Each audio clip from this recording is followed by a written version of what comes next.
আওয়ামী লীগ বিরোধী যারা শক্তি, তারা প্রাণান্ত চেষ্টা করেছেন যে বাংলাদেশের রাজনীতিতে আওয়ামী লীগের কোনো প্রয়োজনীয়তা নেই। শেখ হাসিনা বাতিল মাল, তিনি আর কখনো ফিরে আসবেন না। তার যে বয়স হয়েছে, তার যে ভুল এবং ভ্রান্তি, এ সকল নিয়ে নানা রকম কল্পকাহিনী এবং একই সঙ্গে তিনি আদৌ জীবিত আছেন কিনা, সুস্থ আছেন কিনা, এগুলো নিয়ে নানা বিতর্ক ছড়ানো হয়েছে। অবাক করার বিষয় হলো যে যখনই শেখ হাসিনাকে নিয়ে খুব বিতর্ক হয়েছে, তার অস্তিত্ব, তার অবস্থানকে অগুরুত্বপূর্ণ প্রমাণ করার চেষ্টা করেছে, অমনি তিনি বা তার দল এমন কতগুলো কাজ করেছেন যার ফলে অন্তত 15 দিন ধরে বাংলাদেশে ইয়া হাসিনা ওয়া হাসিনা, ইয়া আওয়ামী লীগ ওয়া আওয়ামী লীগ। রয়টার্সের সাথে তার সাক্ষাৎকার, বিভিন্ন আন্তর্জাতিক গণমাধ্যমে তার সাক্ষাৎকার, তার দলীয় নেতাকর্মীদের সাক্ষাৎকার, সজীব ওয়াজেদ জয়ের সাক্ষাৎকার, তাকে মেনশন করে, তার নাম মেনশন করে ভারতের পররাষ্ট্রমন্ত্রী, পররাষ্ট্র সচিব, স্বয়ং নরেন্দ্র মোদী যেভাবে কথা বলেছেন, এতে করে বোঝা যায় যে বাংলাদেশের প্রধানমন্ত্রী থাকা অবস্থায় শেখ হাসিনাকে ভারত যতটা গুরুত্ব দিত,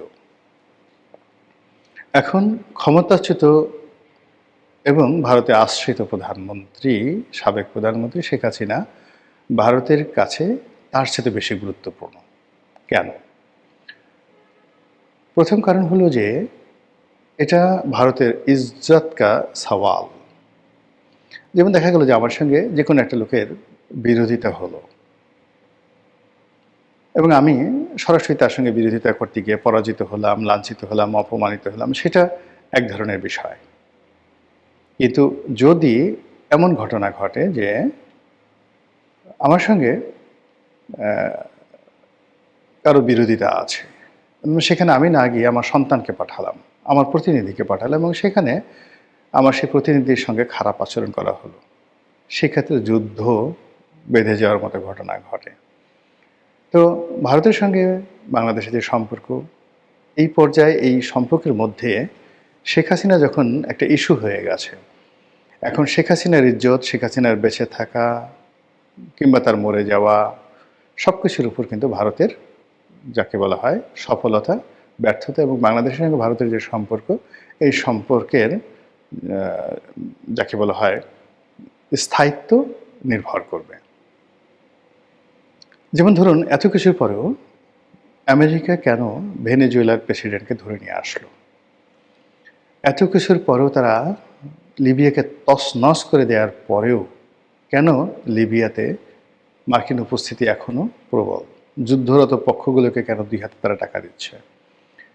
শক্তিশালী রাষ্ট্রগুলোর 1 নম্বর অস্ত্র হলো তারা যে শক্তিশালী এটা প্রমাণ করা। 2 নম্বর হলো তারা যেটা চায় সেটা তারা করতে পারে। 3 নম্বর হলো যে তারা কথা দিয়ে কথা রাখে এবং যাকে তারা আশ্রয় দেয় শেষ পর্যন্ত তাদের সঙ্গে তারা থাকে। আপনি চিন্তা করুন যে সেই 40-এর দশক থেকে ইরানের রাজনীতিতে রেজা শাহ পাহলভির সঙ্গে বা এই পরিবারের সঙ্গে আমেরিকার যে সম্পর্কটি, সেই সম্পর্কটি এখনও চলমান। যে রেজা শাহ পাহলভিকে হটিয়ে ইরানে বিপ্লব ঘটানো হয়েছিল, সেই রেজা শাহ পাহলভির বাবার সঙ্গে তাদের সম্পর্ক ছিল। পরবর্তীতে রেজা শাহ পাহলভির সঙ্গে সম্পর্ক হয়েছে। রেজা শাহ পাহলভি একবার ক্ষমতাচ্যুত হয়েছেন, আমেরিকাতে আশ্রয় নিয়েছে, আমেরিকা আবার তাকে কাউন্টার কু ঘটিয়ে তাকে ক্ষমতায় বসিয়েছে।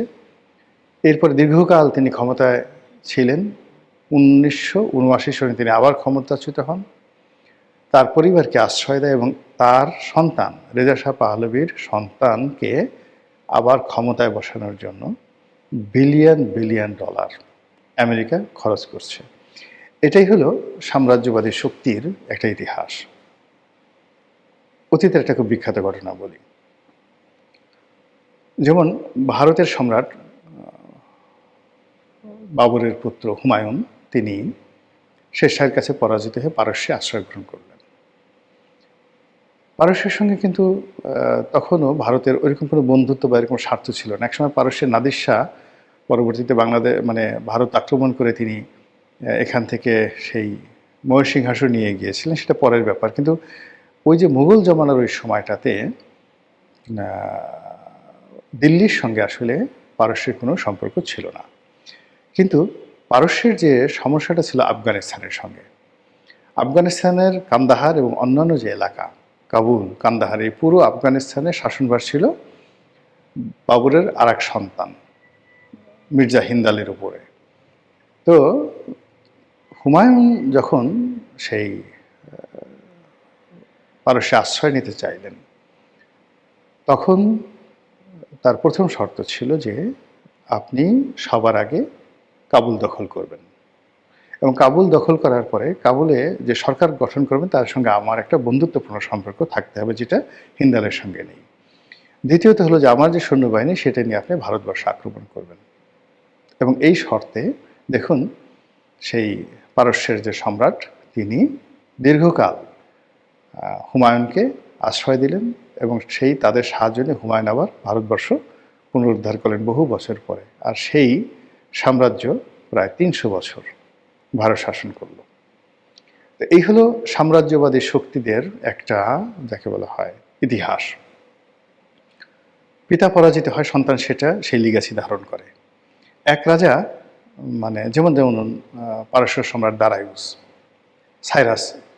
তো সাইরাস ব্যাবিলন সম্পর্কে যে সিদ্ধান্ত নিয়েছিলেন, তারপর গ্রিস সম্পর্কে যে সিদ্ধান্ত নিয়েছিলেন, পরবর্তীতে তার উত্তরসূরি, তার আত্মীয় এবং মেয়ের জামাই দারায়ুস, তিনি সেই যুদ্ধগুলো চালিয়ে নিয়ে গেলেন, কিন্তু তিনি পারেননি। পরবর্তীতে তার ছেলে জার্কশেস, তিনি সেটা সফল হলেন। তো এইভাবে আসলে পররাষ্ট্র নীতিগুলো, সাম্রাজ্যবাদী শক্তিগুলোর যে ধারাবাহিকতা কাউকে সমর্থন করার, সেটা থেকে যায়। তো ভারত যেহেতু এখন এই এশিয়াতে একটা সাম্রাজ্যবাদী শক্তি, সেই সাম্রাজ্যবাদী শক্তি শেখ হাসিনাকে আশ্রয় দিয়েছে বুঝে শুনে এবং চিন্তা ভাবনা করে। আর এখন তাকে যেভাবে তারা আশ্রয় দিয়েছে, যেভাবে তারা প্রোটোকল দিচ্ছে, যেভাবে তার পিছনে বিনিয়োগ করছে, এটা কেবলমাত্র শেখ হাসিনাতে থেমে থাকবে না। এটি আওয়ামী লীগের অন্যান্য নেতা, আওয়ামী লীগের সংগঠন, শেখ হাসিনার পরবর্তী বংশধর, সবার প্রতি এই জিনিসটা চলতে থাকবে। যতদিন পর্যন্ত বাংলাদেশে তাদের স্বার্থ থাকবে, সংশ্লিষ্ট থাকবে, তারা কোনো অবস্থাতেই তাদের এই আশীর্বাদ, আওয়ামী লীগের উপর থেকে আশীর্বাদ তারা তুলে নেবে না। উদাহরণ হিসেবে জাতীয় পার্টির কথা চিন্তা করেন। বাংলাদেশে যারা ভারতের সঙ্গে আসলে ট্রাস্ট দিয়ে একটা বন্ধুত্বপূর্ণ সম্পর্ক গড়তে পেরেছিলেন, তাদের মধ্যে এক নম্বর ছিলেন হোসেন মোহাম্মদ এরশাদ। তো ভারত যখন দেখলো যে হোসেন মোহাম্মদ এরশাদকে আসলে ক্ষমতায় রাখা যাচ্ছে না, কিন্তু তারা কিন্তু হোসেন মোহাম্মদ এরশাদকে ছেড়ে দেয়নি, এবং 1991-এ তারা মানে বিএনপি সরকারের সাথে প্রাণান্ত চেষ্টা করেছে হোসেন মোহাম্মদ এরশাদকে একটা রিল্যাক্স দেওয়ার জন্য। তো ব্যক্তি হোসেন মোহাম্মদ এরশাদের প্রতি বেগম জিয়ার একটা ক্ষোভ ছিল, ক্রোধ ছিল, এই কারণে তাকে কারামুক্ত করা যায়নি। কিন্তু জাতীয় পার্টিকে রাজনীতি করার জন্য কিন্তু ভারত একটা স্পেস করে দিয়েছিল, এবং ওটা আজকের দিন পর্যন্ত অব্যাহত আছে। এমনকি যে এই নির্বাচনে জাতীয় পার্টি যে অংশগ্রহণ করলো, এটা তো মূলত ভারতের নির্দেশে অন টেস্ট কেস করেছে। তারা জানে যে ফলাফল এরকমই হবে, যে ফলাফল হয়েছে এটা এরকমই হবে, এটা ভারতও জানে, জাতীয় পার্টি জানে। কিন্তু রংপুরের মতো জায়গাতে জাতীয় পার্টি একটা সিট পাবে না, এটা ভবিষ্যতে যখন বাজানো হবে, তখন এই পুরো নির্বাচনের যে ইঞ্জিনিয়ারিং নিয়ে যে কথাবার্তা হচ্ছে, সেই ইঞ্জিনিয়ারিংগুলো নিয়ে প্রচুর আগামীতে কথাবার্তা হবে, এবং এটার জন্য ইঞ্জিনিয়ারিং যারা নায়ক মহানায়ক, তাদেরকে কিন্তু যথেষ্ট বেগ পোহাতে হবে।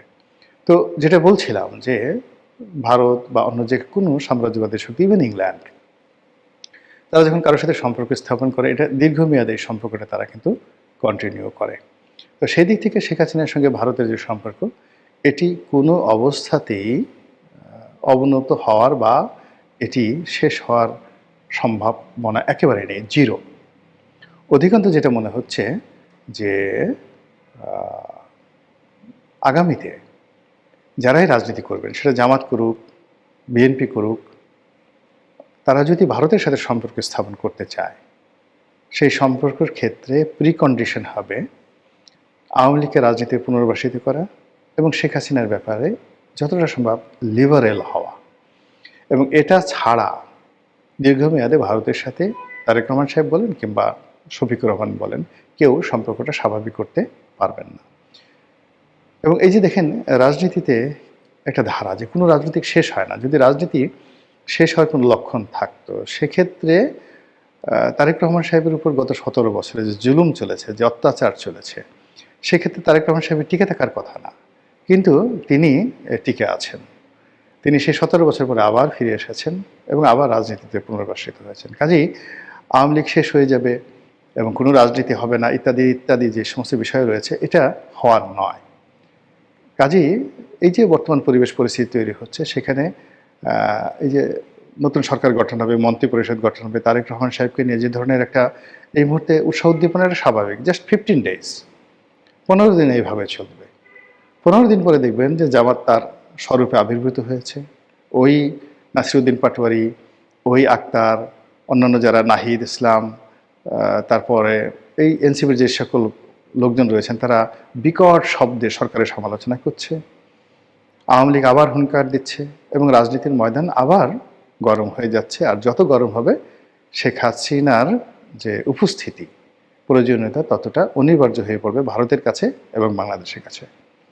মহান আল্লাহ আমাদের সবাইকে হেদায়েত দান করুন এবং হেফাজত করুন। আসসালামু আলাইকুম রহমতুল্লাহি ওয়া বারাকাতুহু।